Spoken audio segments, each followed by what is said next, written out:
Industrial Light and Magic has created some of the most iconic imagery that cinema has ever seen.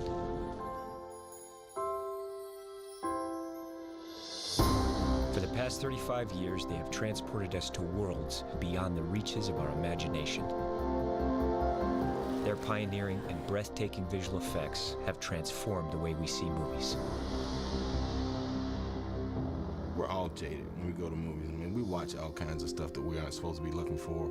We're looking for the seams, we're looking for the cracks. But, you know, when they make you forget all that and pull you into the magic that is the story, then they've succeeded.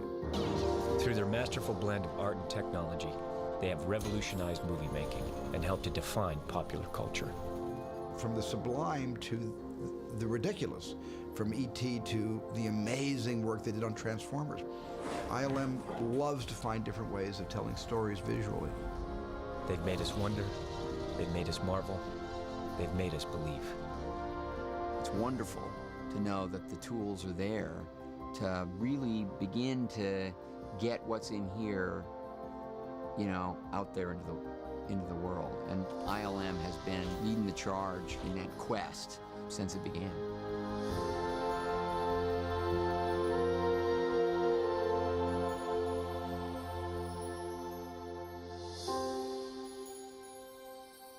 The digital era that dominates modern-day visual effects was ushered in by ILM. Hundreds of artists work collectively to create complex imagery from a variety of elements that combine to perform a masterful illusion. Action! Through their technology, ILM has given filmmakers the means to achieve anything. Photorealistic characters and environments can be created from scratch, such as on Iron Man 2 and Avatar. But these high-tech advancements have not come easy, nor have they come overnight. The roots of today's cinema magic goes back over 100 years. But the revolution of modern visual effects began with a story in a galaxy far, far away. Industrial Light and Magic was formed in 1975 to realize the complicated special effects challenges for a new film called Star Wars, a space adventure dreamed up by a young filmmaker, George Lucas. His vision was unlike anything Hollywood had heard before. With Star Wars, I want to do an action picture. I want to do something where I can pan with the spaceships. I want to do it where they're really short cuts. There's a lot of rhythm, a lot of pace, a lot of movement on the screen. I want it to be very, very cinematic. And at that point in time, that was impossible. You just could not do that with special effects. So when the studio said, well, how are you going to do this? I said, don't worry, we'll figure it out. You know, I got to, you know, but I had no idea what I was going to do. At the time, the special effects departments at the major studios were all but gone. So George Lucas was able to buy up old equipment for pennies on the dollar and set up ILM in a Van Nuys, California warehouse. With 20th Century Fox on board, George Lucas and producer Gary Kurtz enlisted photographic effects expert John Dykstra to lead the effort. Dykstra brought together a ragtag group of college students, artists, and engineers whose mixed skills in photography, model making, and mechanics would set the stage for the fantastical space saga. Creating ILM to do the work for Star Wars was like gambling high-odds bets. We knew we were taking a huge number of risks. We were incredibly naive to think that we were going to be successful in doing that, and we were incredibly fortunate that George and even Fox, in its own way, were willing to back us. When I read the script, I was just saying, my God, what is this movie? All these different genres are kind of together in this massive space film, and you're reading like the last 30 or 40 pages, and every page is full of another effect shot of the battle. Every page is like, this thing will never get done. When I first read the script for Star Wars, I think I came across a few lines that were worrisome. The description, unlike anything you've ever seen before, to most studio executives and to producers and even to directors, was daunting. We had 365 shots to do for this movie, which had never really been done for an effects movie. It was really fun because we all knew that we could do it, because we had this nexus of talent that was just outrageous. To create a believable universe in the pre-digital age, known as the photochemical era, ILM had to advance the use of traditional handcrafted effects techniques, such as animation and rubber mask creature work.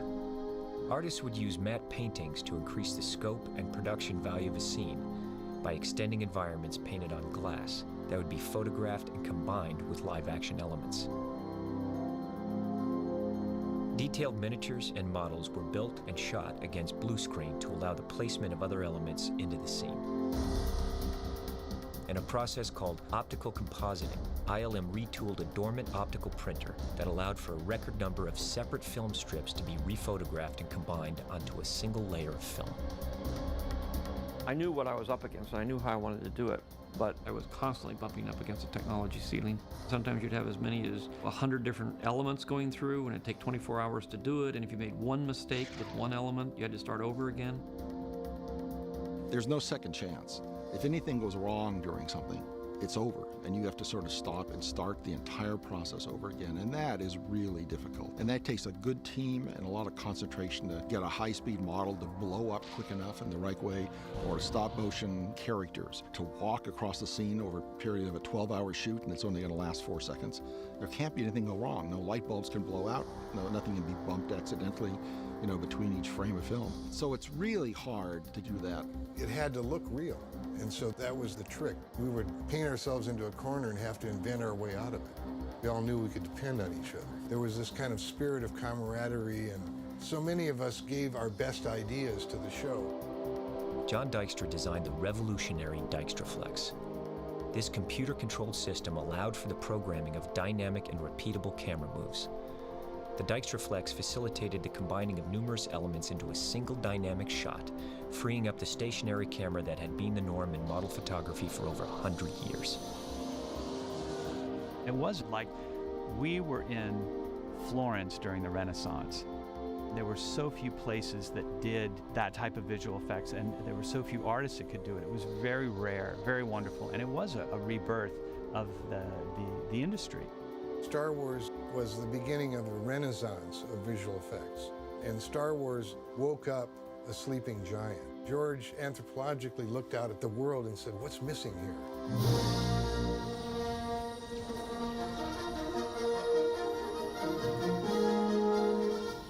First day that I saw Star Wars, I was one of those people, along with my wife Cheryl, that saw it and immediately went back and got into the 2-hour line again to see it right away. And we saw it twice on the first day, and it was just this transformative, mind-blowing cinematic experience. And I called George, and he said, well, unfortunately, we only got maybe 30–40% of what I really wanted there. I'll never forget seeing Star Wars for the first time. I was in film school, and it was like, I was there on opening weekend at the Chinese theater, standing in line for 6 hours, and the way that film entertained an audience was unlike any film in history. To the world-famous Chinese theater come the stars of the biggest box office success in motion picture history. I think the success of Star Wars opened the doors for a whole series of genres of film that hadn't been done before because people simply couldn't figure out how to make the images.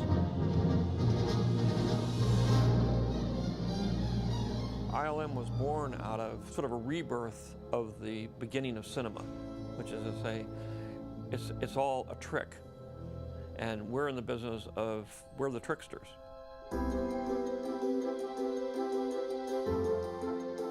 The historic success of Star Wars allowed George Lucas to establish a filmmaking center outside of Hollywood.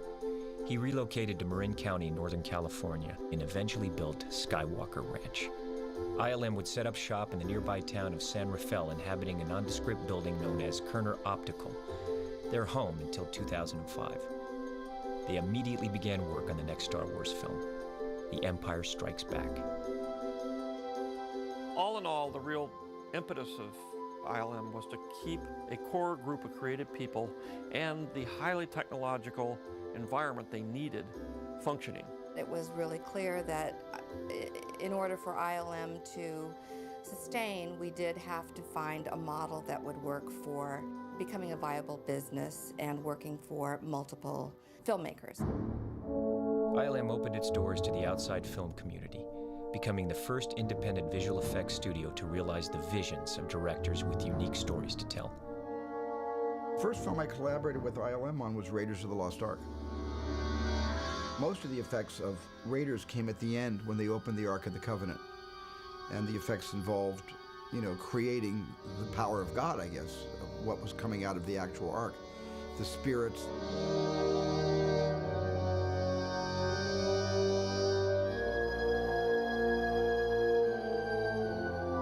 There were a lot of challenges posed. I mean, I wanted the scene where the one bad Nazi's face kind of implodes, and where Tote's head melts, and where Belloq's head explodes. I didn't know how to do this, and I just left it to these guys that had done Star Wars. I figured, well, if they could do Star Wars, I can certainly melt a head. And they did figure out how to melt this wax head they built. It was kind of genius.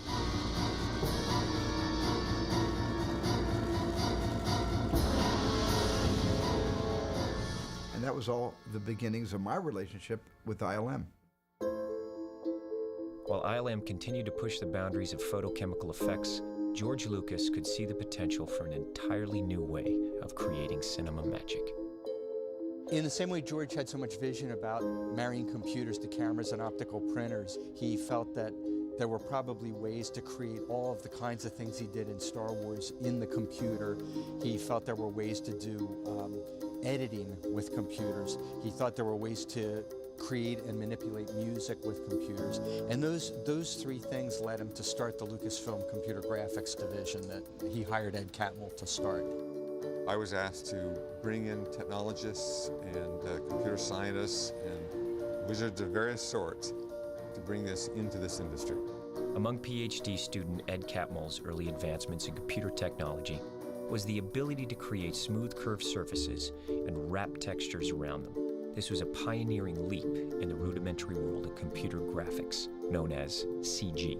I think their charter was to make a system that might be able to make images, ultimately images onto film that looked photoreal. And in the process of that, the Apple came out, and Dennis Muren had said, gee, could I take 6 months off and just learn how to use this Apple? So he was the one that first put his foot in the water and learned what Ed and the guys were doing. And then that started the link so that I could transfer the technology that the computer division was developing over into ILM, which is where it was meant to be. It was a very risky thing, certainly, for George to fund this, and also very visionary because it all really did pay off.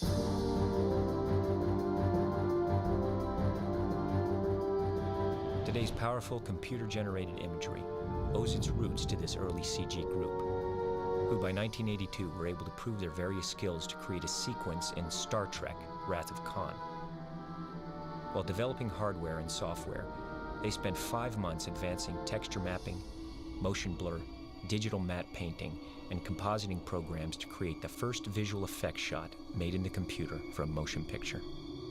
It was mind-blowing for the time. And now, of course, it looks old-fashioned. But it was part of earning the way in. And the minute Dennis Muren saw the types of things that could be done in computer graphics, it led to Dennis using computer graphics to create the stained glass man in Young Sherlock Holmes. Dennis came over to us and said, why don't we try it in computer animation? And this was very innovative and very forward-thinking. It was really exciting.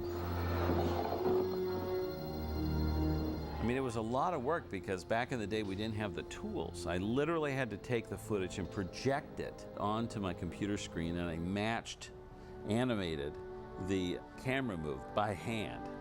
I don't know if I've ever worked harder on 6 shots in my life, but it was worth it because when Young Sherlock Holmes came out, people who worked in the special effects industry had no idea how it was done. The Stained Glass Knight was the first computer-generated character in a motion picture, and the film was nominated for an Academy Award for Best Visual Effects, a testament to the growing impact of computer technology. ILM's work in stop-motion animation and optical effects would advance further into the digital realm with George's next movie, a fantasy epic he asked Ron Howard to direct. Dennis Muren called George and I over to his office there at ILM, and he said, we're beginning to use computers to work with film digitally, the first time I ever, heard that phrase used, to sort of blend film images. So there was this one transformation that we needed to make in the movie. I assumed we'd have to do it the way werewolf transformations had always been done, with dissolves, cuts, and he thought we could do it in one shot. which was a really interesting notion to me. And he said, I can't guarantee it's going to work, but, you know, it just might. And it was the first morphing shot ever done. And it really was more like the kind of magic that you see on stage, where there's no camera trickery. It just happened. And of course, there was so much technology behind it, and it was all breakthrough stuff. That was amazing for me. By the late 1980s, the computer was threatening the analog ways of old. The Lucasfilm Computer Group had developed an astounding array of tools that remain today's industry standard.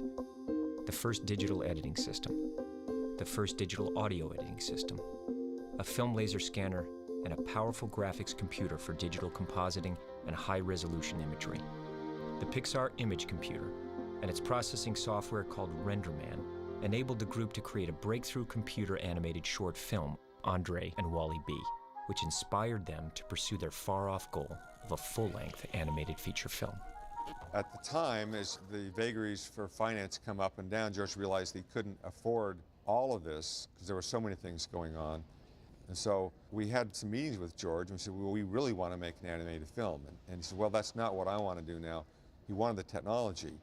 So we started down the path of selling off the group to be a separate company, which is what became Pixar. So we set up our own CG group within ILM instead of Lucasfilm. That's purpose was to do CG work only for films. And it was great. And it took a couple of years or so to really get it going. We did some wire removal stuff, then eventually we did The Abyss. It was The Abyss that I think in many ways put a larger stake in the ground for the notion of digital characters in live-action films created by the computer. It ended up being about 90 seconds of animation. It used a mix of computer graphics and traditional optical compositing techniques, so it was kind of a transitional step. That was something very new for us. There were not a lot of established procedures for doing any of this work at the time, so we just dove into it and we were making it up as we went along. It was just so exciting to be able to see that what had been a promise for so long and so difficult to do because nobody had ever done it before. The tools were now in place, the software was in place, the hardware was sort of in place. It was a matter of applying them. What happened after The Abyss came out was a number of projects that had been sort of circling, needing effects that couldn't have been accomplished before really started to rise up. One of them came out as a direct result of The Abyss, which was Terminator 2. After Jim Cameron felt that we'd successfully created what he wanted for The Abyss with CG animation, he then created a character in Terminator 2 that had to be done in computer graphics. I think that was the real breakthrough film also for CG. We did all our work with digital compositing for the first time. There's no sign of any sort of matte line around anything or any grain mismatching that used to tip people off to an effect shot. It looked like it was right in the scene. So we've got 52 shots in it, and most of the people I don't think had any idea how we did that work. In order to create the shape-shifting T-1000 Terminator, ILM employed a revolutionary laser scanning process to capture Robert Patrick's form and expressions that would enable them to animate and model a realistic computer version of the actor. It was a lot of breakthroughs that we had to do to get that show done, to get the CG to work, all the reflection maps on it, and not have it just rip its geometry apart, and being able to pan the computer camera to match the background live action camera, so we can follow the guy's feet as he's walking across the checkerboard floor, and up from that grows this head. And that was really, really tough stuff to do. You know, it was on the cutting edge. So everybody in this industry is saying, wow, everything's changing now. So then there's this general awareness that the technology is coming into this industry. So with that film, it made the awareness that something big is coming.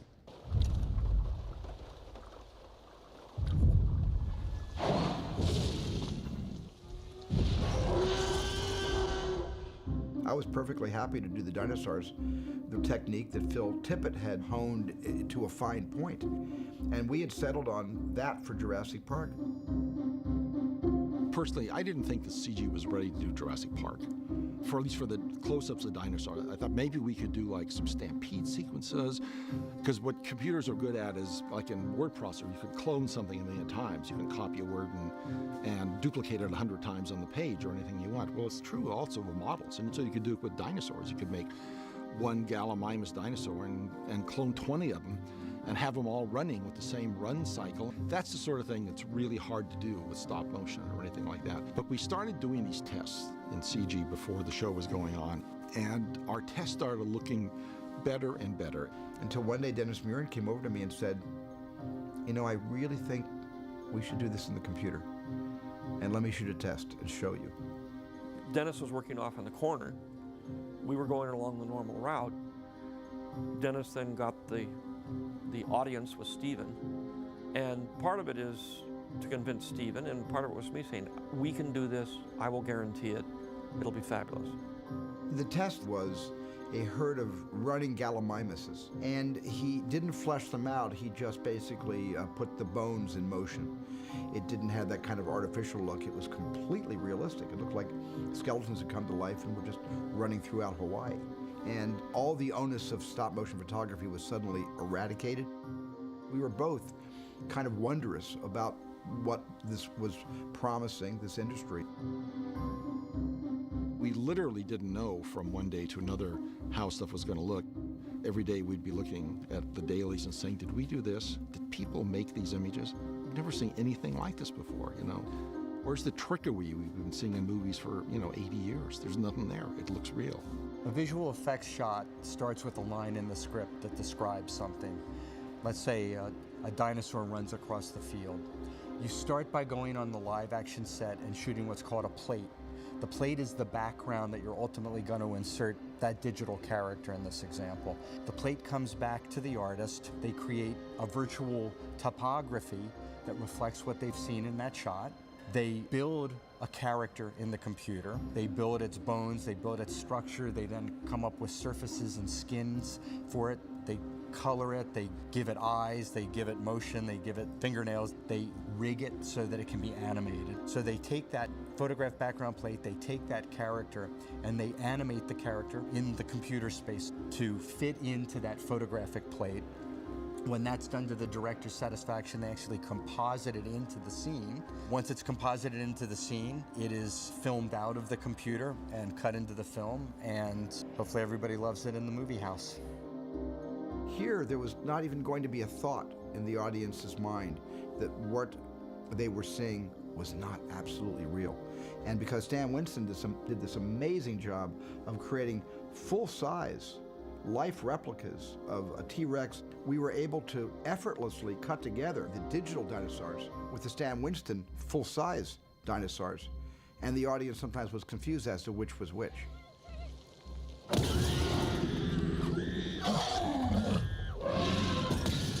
The major breakthrough really was when Steve bought off on the idea of making that leap from analog to digital. And that really is what changed everything. Once we did those dinosaurs, I saw that we had unlimited possibilities. From the point of view of the industry, the turning point was Jurassic Park. When Jurassic Park happened, then that was like this big switch was thrown. It's like the world has changed.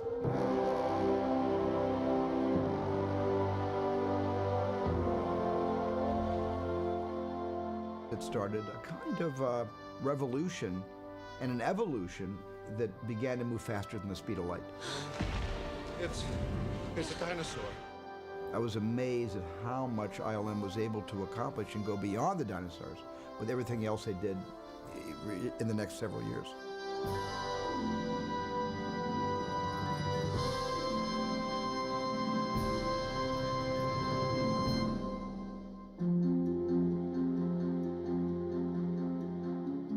Transferring the culture from an analog culture to a digital culture was huge.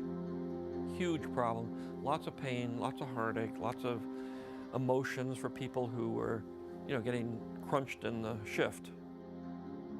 It caused concern for the people who were used to doing traditional effects. Would their jobs become obsolete someday? When I started working in computer graphics training, they referred to me as going to work for the dark side.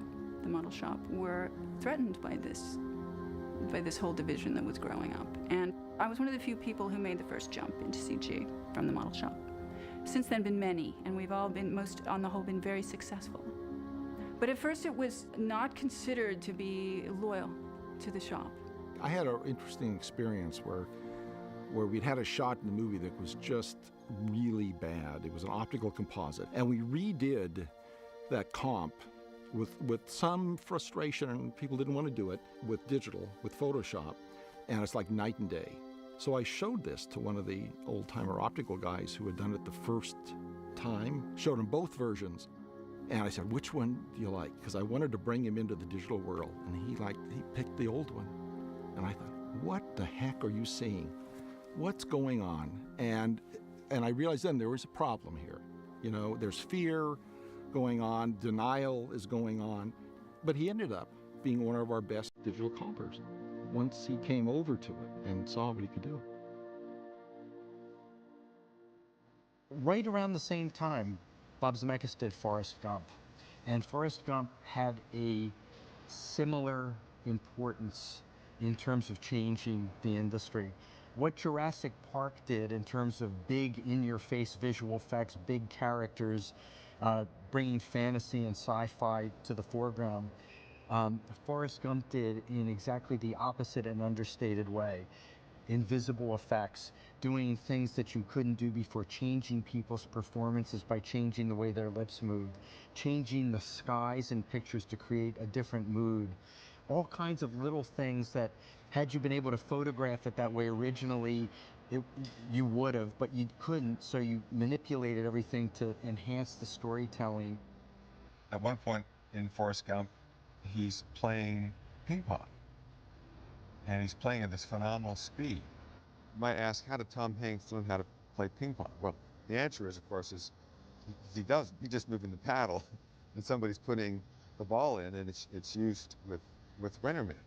So it's this simple little thing, but what it meant was a story point would go into a movie, and the audience doesn't know or care about it. And we reached that point where it's not about special effects anymore. It's about telling the story. So suddenly, visual effects has a place in dramatic films and comedies, all types of things that it just didn't fit into before. And at that point in time, everybody started to try to figure out how to dust off those old scripts they had that they didn't know how to make before. As ILM approached their 100th movie, they would be challenged with the next level of realism. There was the beginning of kind of working with CG creatures. Because I remember at one point there's a wall blew open and then a guy came through. He's the rhino. Okay. And that's run away from the rhino. And that was the beginning of kind of, okay, imagine now that's the rhino, the one on the right is an elephant. Phil is the hippopotamus. Okay, good. Okay, I got it. Let's do this. Run! It's a stampede! Basically, it's just fight or flight. Most of the time, you're just running. It's not a creature that's, having a dialogue. It's nothing that's talking to you. It's basically chasing you or confronting you or running from you, or you're both in a state of fear. I was amazed by all the larger creatures were insanely beautiful. And I found out that they had taken some of the programs from Jurassic Park and applied them to elephants and rhinos. And they're working you through going, you can't go there, you have to look over there. And they're going, literally, this area is a no-go, especially if you're thinking, well, can I run over there? No. Why? That's a pit. Okay, cool. It's a twister! It's a twister!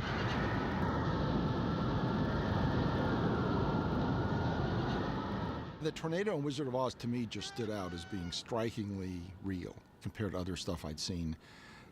It was beautiful also to look at. It had this, I'd never seen that done before, and I don't think it's ever even been done since as well, with that sort of beautiful cylindrical design.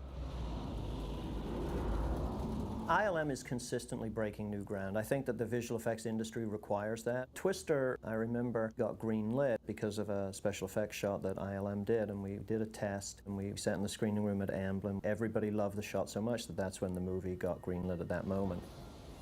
When we started working on Twister, we were dealing with really organic materials, things like dust and debris and tornadoes and water, and those things hadn't been solved, and creating those elements in the digital world was extremely difficult. We had to develop our own particle system, and a way of rendering the particles was realistic. In doing anything photoreal, you need to look at the real world around you to see how light bounces off of things or illuminates us, or how cloth bends and how people move and animals move. ILM's stock in trade is photorealism, that we make stuff that you can really believe is real. A lot of painters and a lot of the modelers tend to either fall into what we call a hard surface camp, which are things like planes, spaceships, hardware, and then you've got your organic creature type stuff. What helps me is to go back to real things, to study nature, to see how a feather functions, how it's actually constructed so brilliantly. And if I can take some of that enthusiasm and curiosity, I can bring that into my work. To create the reality, the visual effects supervisors lead an army of production managers, artists, and technicians to realize the most complicated imagery on time and on budget. The starting point begins with the ILM art department. The concept artists and the art department in general are sort of the front end group or the spearhead to get everybody on the same page, a starting point. In a lot of cases at ILM, they'll be designing the effect sequences or the creatures or the environments of the world of our clients, the directors we work with. As often happens, directors ask ILM to create imagery that has never been done. The visual effects supervisor brings these challenges to ILM's research and development department. One of the great things about ILM is that you have an R&D department. I can go to them and say, you know what, I need controllable smoke. It just has to do this. And you've got a brilliant team of smart people that can say, okay, you know what, we're going to make a smoke system, and they come up with the goods. Everything that you see on the screen is meticulously assembled out of hundreds or thousands of different elements. And those are all there because an artist put them there. So much of it is about giving them tools to layer in greater and greater complexity, but always with the control that's necessary to give the director the images that he's after. On set, the visual effects supervisor is responsible for delivering the live-action elements to ILM's artists. When you're in principal photography and you have 300, 350 people in the crew, and your day is costing about $250,000 a day, and there's a question and you need to answer that question, everybody turns to you and you have about 2 seconds to say exactly what you need these people to do, and then they do it. One of the things I love about this place is the ILM methodology. We try to create an atmosphere here where creative people are free to share their opinions about things. If somebody has a good idea about a shot, say it. And when people are honest about what they think, the work is better. There's amazing times when you're struggling with something. You may be working on it for days or even weeks, and everybody's thinking about how to solve a certain problem. And you really get a sense of a community art going on at that time, where it's all been worth it, and they come together and contribute to something that's never been done. Nearing the dawn of the new millennium, George Lucas returned to ILM as a client with the daunting task of making 3 new Star Wars prequels. George had to wait to do the prequels because his vision was so grand and it was so big, and he wanted to do so much that he had to wait for the technology to catch up. And I think what he saw in ILM, in the work that ILM was doing throughout the 1990s, sort of encouraged him to believe that finally the time had come and it was absolutely possible to achieve greatness. I could sort of come in and push things forward as the owner and as the client. We're pushing the envelope in a few places, but the biggest issue is volume. It was just the amount of stuff. We were attempting a scale of visual effects that had never been done before. Over 90% of that movie has some sort of visual effect in it. We over doubled the size of our computer graphics department for that movie, as well as the potential change in culture of the company because we were growing so much. So there was the trepidation of, well, have we bitten off more than we can chew, and can we do this? It's not just that we have to do it for this picture, we have to do it for 2 more pictures, and also if this picture works, then everybody also wants it done for their picture. And what are we going to do?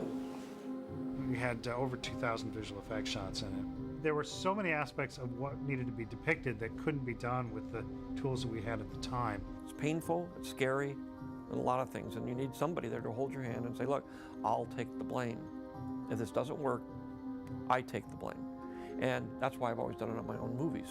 Okay, so listen, I'm doing my damnedest to figure out, well, how do we even do a shot like this? And okay, well, these are the techniques I think they're going to be the most bang for the buck. And geez, well, you just have to be able to animate that in 2 weeks. We had very dense scenes with hundreds or thousands of characters in them. We had to do rigid body dynamics, cloth simulations, synthetic terrains. You know, the list of things that we needed to develop new tools for was quite large and intimidating. The real point is how can we manage to change the operating procedures in a way that we can completely revolutionize the way we make movies so that this is all doable. We'd have discussions back and forth in the beginning, you know, the supervisors and myself, and said, no, I want to do this and I want to do that. And they said, well, yeah. And sometimes I'd say, we're going to do it anyway. And they said, no, we can't. And I said, we're going to do this. I know we can do this. What he brought to us was something that had never been sort of accomplished before, and he really pushed us as a company to grow and learn how to create such a large vision.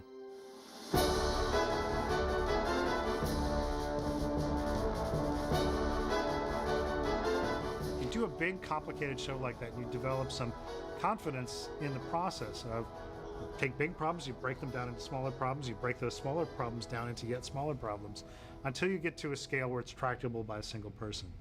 And so when a new big project comes in with some kind of scary unknown aspect to it, you have to comfort yourself with the fact that, well, we've been doing this for a long time and this process works. It always works.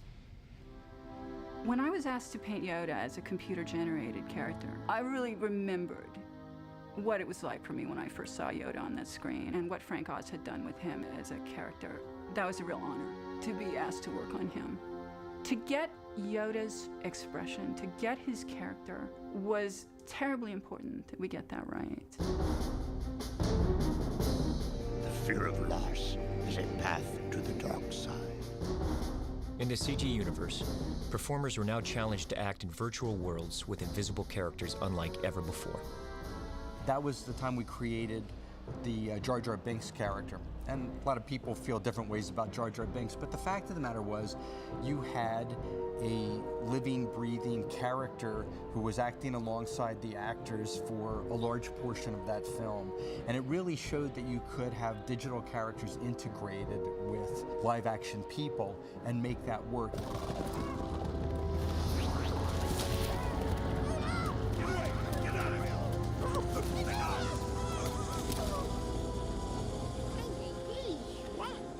I remember meeting Liam Neeson after he'd done one of the Star Wars movies, and he went, Robin, I don't know anymore. I really don't want to act. I've given up. I don't really think I can. I think because I've just spent time looking at an X. I don't know what it's about anymore. Really, I've trained to do lots of amazing things, but now I've just been looking at an X for a long time. And if I saw him, I went, oh no, they've gotten poor Liam. Dear God, dear God. I would have liked to have worked with a Yoda character. That would have been fun. Because I've worked with the Muppets, and I can deal with the fact there's a guy under there going, I'll work with the puppet, I see you, it's okay. Syntax none have. The dark side clouds everything. Impossible to see. The future is. They would bring the puppet in so you could see it and get a visual of how tall he was or where he was going to be. And sometimes I had to walk with him and talk with him, which was kind of new too, because he usually didn't walk and talk. That was a whole bunch of new stuff that they were able to do with him. So I just had to pick a spot and kind of do it. I kind of like that. I'm an only child, so I played by myself a lot in my room. I made up stuff. And I'm used to fighting things that aren't there, talking to people that aren't there. It's perfect for me. So when actors complain about it, I just kind of look at them and go, raise your imagination. This is the perfect time to do what you want. I was very happy to know that I was part of something that was changing the way people were gonna make, watch, and create film for the rest of the time. The Phantom Menace was released on May 19th, 1999. And became the highest-grossing Star Wars film of all. Its success paved the way for the next two films that were shot completely on digital high-definition cameras, showcasing the most extensive use of virtual characters and environments ever. George brought the original Star Wars universe back into popular culture in a whole new way. You're George Lucas! I take it you're here for the Star Wars convention. Oh, dear God. Oh my God, George Lucas! All of the films that Lucasfilm has made have become culturally significant in one way or another. And people have a very emotional connection to props and costumes and artwork because it's part of something much larger that really affected them. So when I walk around here, everything that I see fills me with memories of, you know, a movie that I watched, an experience that I had. It's pretty incredible to see all of the costumes, and it was like nerd's paradise. All of a sudden I was 12, like, that's so cool.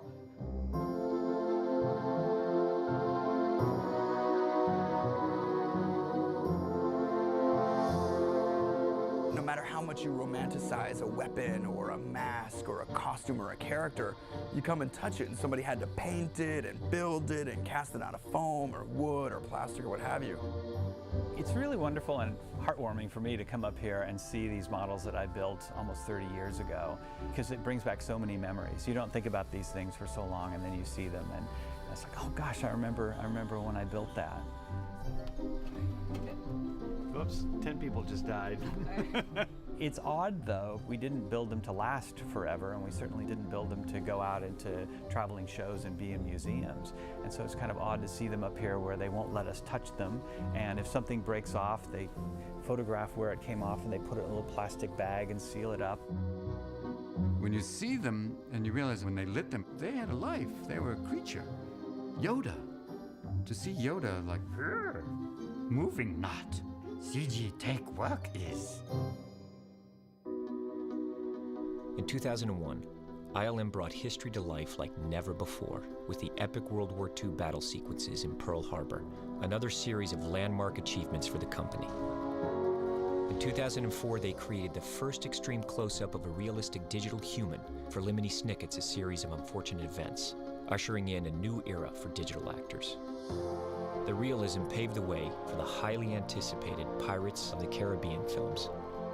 When the script for Pirates came in, the gag was that our crew of pirates were cursed so that when they appeared in moonlight, they were these tattered skeletons, which immediately brought back memories of Jason and the Argonauts. There's a scene of sword-fighting skeletons that's an iconic scene. That image came immediately to my mind when I read that in the script. It's a really fun opportunity to pay homage to Ray's work, but to update it with some of the newer technology. The Pirates of the Caribbean series made extensive use of in-camera motion capture technology, otherwise known as iMocap. This advanced system of sensors records actions of human actors and uses the information to animate digital characters. I mean, the characters were all created by the visual effects. It wasn't makeup. They were walking around in gray suits. And, it's very difficult, for actors sometimes to interact with a character that's just wearing a gray suit with a beanie. But since our actors are so well trained and so professional, they did a fantastic job. The most challenging thing on Pirates was Davy Jones. We had motion capture trackers on him. He had all these silly dots on his face, but Bill Nighy was that character. And I think for me, that was the first time I really saw a direct transference of someone's performance onto a CG creature. And it was so complex and so layered. You've got all these tentacles. Trying to get them to operate like they really would is a major challenge, because in the computer, although you've got the shape of the tentacles, if they're going in different directions, they'll just penetrate right through each other. The idea that they would hit and react is just not in the computer. It has to be worked out, and it takes a lot of calculations to make something like that work. It was just so incredibly detailed, and the work that the model builders and the texture painters and all the guys that contributed to that show in all the different ways of just bringing this immensely complicated crew and ship to life. Technology changes very quickly and gets better and better, so it gives the artists at ILM and their supervisors more fun to play with, more things to play with, more toys, and it pushes the limits, which is exactly what we want to do. We thrive on developing new techniques to achieve something that's never been done before. So imagination is unencumbered. Inspired by the original 1953 version of War of the Worlds, Steven Spielberg teamed with ILM once again to push visual storytelling to a whole new level. Well, I had this crazy idea one day when I was doing my storyboards. I had sketched out a 3-minute dialogue scene between the two kids and Tom Cruise in the car after they escaped New Jersey. I began sketching it in cuts, and close-ups and profiles and over-shoulder shots, and then threw all that stuff out because that wasn't exciting enough. And I thought, well, there's got to be a way to do this. Maybe, what if I did this all in one shot? And then I had some of the previs guys come in, and I prevised the entire scene with a moving camera.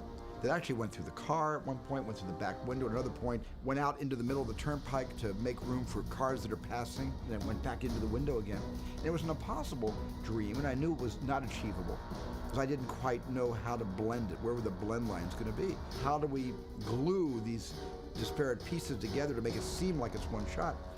So when I showed Dennis Muir in the previs, Dennis said, right away, and this time he didn't even have to think about it, he said, you can do it in 2 shots. I said, where's the break? He said, when you come back in through the car, through the back of the car. And then when you're pulling back out to the high crane shot at the end, the car moves off into the vanishing point. So Dennis thought that was going to be no problem.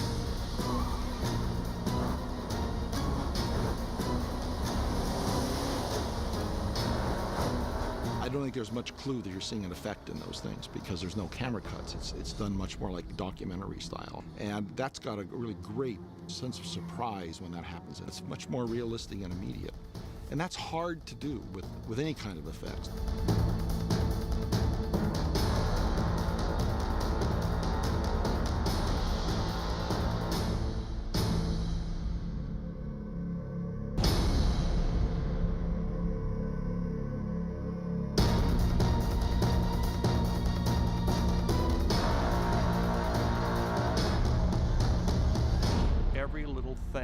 As a collection of what we do in the history of all the films that we've done kind of goes into every movie that we're doing right now.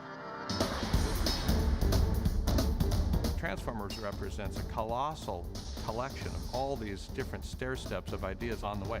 By this point in time in computer graphics, we have learned how to do hard, shiny objects, yes, but have we really conquered how they're lit?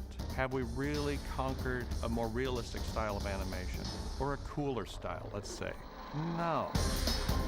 We're constantly reassessing, what can we do better?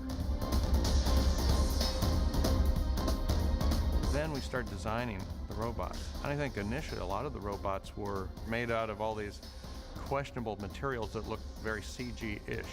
And we actually started building a couple of robots out of like these bony fragments that look like, what is it, alien space stuff. We don't know what it is. Michael Bay, our director, and myself, we kept going back and forth on this. You know what? This is not working. Let's just go to car parts and just start drawing from real world, because you and I go to the movie, and if we see something where we don't quite understand it, it looks fake. If you want it to look photoreal, well, what does that mean? It's got to look like people made it. And so that's why we gravitated all toward, these designs that were more or less things that we know. I think the transformation scenes from the first movie, were something that people had never seen before. So there were about 10,000 moving parts.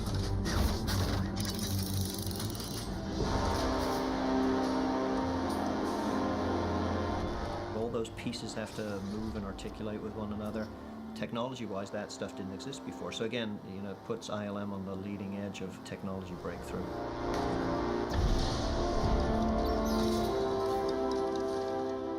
On Iron Man, we drew a lot from what they learned on Transformers. And that made me extremely comfortable with how ambitious to get with Iron Man. Because I've always been a bit of a skeptic about CGI. I think primarily because it hasn't been done right in many cases. A challenge was, I think, initially to impress him with the idea that we could make the Iron Man suit look pretty seamless and realistic. I love this suit! The other issue was that there were some very beautiful practical suits created by what was then known as Stan Winston Studios. Robert, he was finding the suit very uncomfortable to wear, and so he would usually pull 1 or 2 pieces off just so that he had more freedom of his arm movements. It was clearly still constricting, so he pulled more and more pieces off, and in the end I said, look, let's pull it all off. I'm confident, based on what we've done, that we can replace the whole thing. And so we did. We pulled it all off, and I was putting the markers on Robert, and he's like, I love you, because it was so happy that he could just now act and emote, and we would just add it all digitally later. At one point in the process, I was giving notes on a shot, saying how I didn't believe a certain reflection, it looked fake to me. And that's when Ben Snow, who was the ILM supervisor, said, that's the real suit. So I was giving notes on the real suit, thinking it was the CGI suit. And that's when I knew that it crossed that line. And from that moment on, I realized that technology was a good one. It had passed the point where I could tell the difference. And then it became about how best to design the shots to make full use of what it could do well, and not to ask of those shots or that technology what it wasn't good at. So I think a lot of times now when you see bad CGI, it's because of poor planning on behalf of the filmmaker, as opposed to the artists that are working on it. And that's a big leap, that's a big change. And so now I think it's incumbent upon the filmmakers to learn more about CGI, because it's a tool that's here to stay.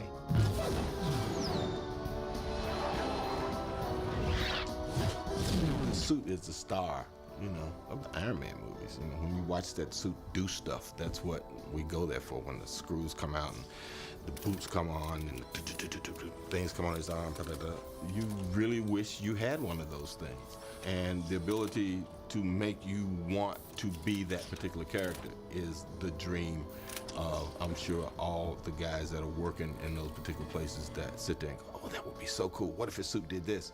And they make us want to be those characters. They make us want to see that stuff happen. In 2009, director J.J. Abrams reinvigorated the original Star Trek universe through the help of ILM's Illusionists, the first challenge being a new design for the Starship Enterprise. The thing about the Enterprise was you can't really play with it too much because it's so iconic. And I just knew that we were dealing with those very vocal fans who were going to be pissed off no matter what we did. So I thought, well, let's just update it a little bit, but let's maintain its essential silhouette. There's a certain level of pressure involved in that too, because I remember when we did the new Enterprise for the J.J. Abrams Star Trek, and the first image that was revealed to the public, it sounded like they were going to kill us if they could find us. And we were talking about an artist relocation program because we're like, oh my God, they got so upset. And then it came out and they loved it. The amazing thing is ILM took these designs that were done and they made this thing live and breathe, and they brought this ship to life. Star Wars made it impossible to do anything new.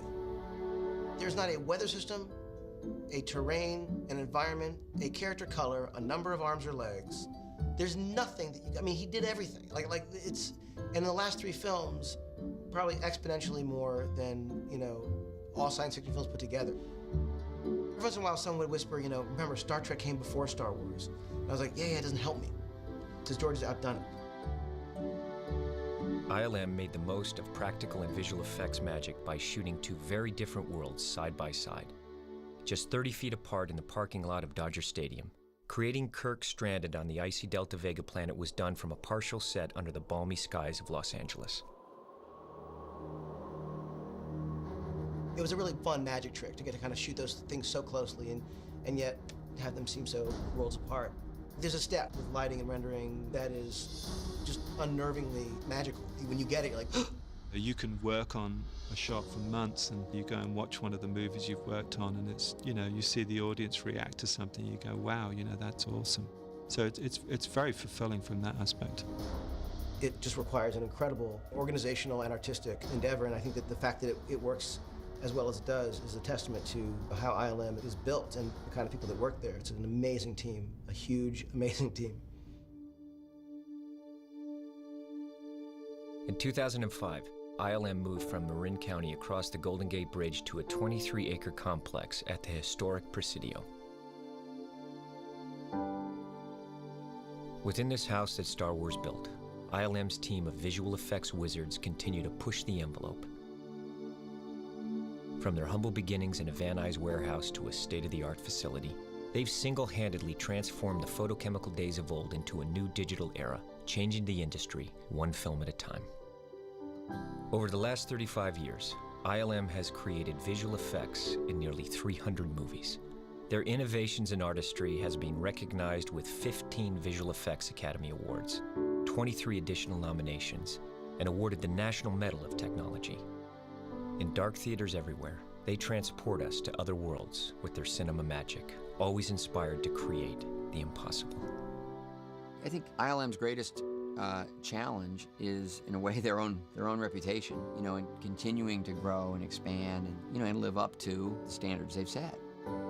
This work is very complicated, it's very labor intensive, but it's to some extent become commoditized, and the expectation is that, the more of this we're doing, we should be getting cheaper, cheaper, cheaper. The competition from overseas especially has been really hard when the salaries are so much less than here. So how do we work faster and better and still keep the quality up? And we've had a lot of people who've gone through ILM, set up other companies around that are doing great work also, and to try to keep on top of it and come up with the next thing that's better than what someone else is doing. ILM's body of work is something to be extremely proud of. I mean, you go back and look at all the things that ILM has done. It's the history of movies at the last part of the 20th century and into the 21st century.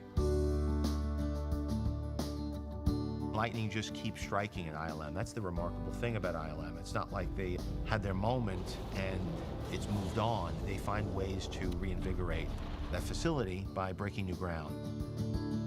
I think ILM's biggest accomplishment isn't any one show. It's that they've managed to realize the dream that any filmmaker would have, which is the ability to do anything. The ability to continue to make us believe what we see is the true genius of what these guys do. George made his company available to every studio and to every filmmaker. And in a sense, it was the first time that had ever happened before, where a company was formed for all of us to be able to achieve our impossible dreams. And George made that possible for all of us.